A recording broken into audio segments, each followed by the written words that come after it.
Sampurasun para mitra, kalintang bingahna tiasa patepang deui dina acara Pani Ismanah di kanal YouTube YKB GKI TV. Sareng nyepaneun urang dinten ieu dicutat tina buku renungan wasiat anu dijudulan Pikiran Sareng Iman.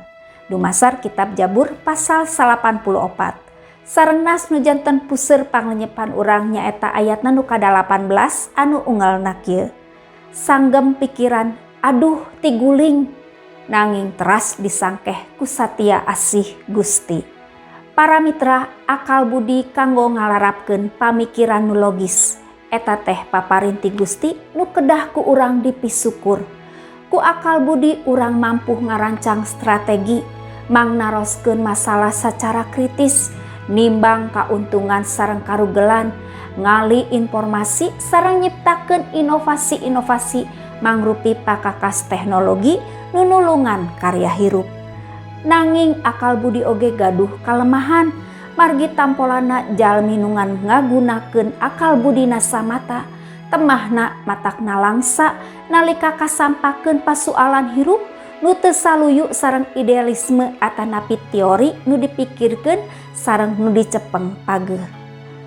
Para mitra dina pergumulan hirupna nu ngagurit Jabur antukna sadar yen anjeunna teu tiasa ngagunakeun akal pikiranna wungkul.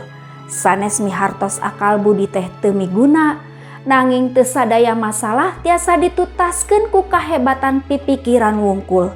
Nu ngagurit Jabur percanten yen pamustunganana Gusti baris midamel sareng ngebrehkeun kasayanana. Anjeunna meh putus asa, untungna teh imana tos nyalametkeun sareng ngagugahkeun pangharepanana deui.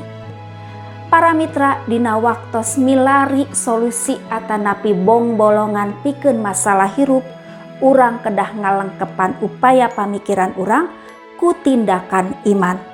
Margi tanpa iman, urang gampil migaduh pikiran atanapi emutan negatif, putus asa sareng gurung gusuh nyindekeun kaayaan. Tapi ku iman, pikiran sareng manah urang janten caang pikeun sadar yen pitulung Gusti teh teu tebih sareng baris dinyatakeun dina waktosna. Para mitra, rupina sakitu anu kapihatur panglenyepan dinten ieu, pamugi tiasa janten berkah kanggo urang sadayana. Urang tepang deui dina episode salajengna. Ulah hilap, subscribe, like sareng bagikeun kanu sanes. Cag heula.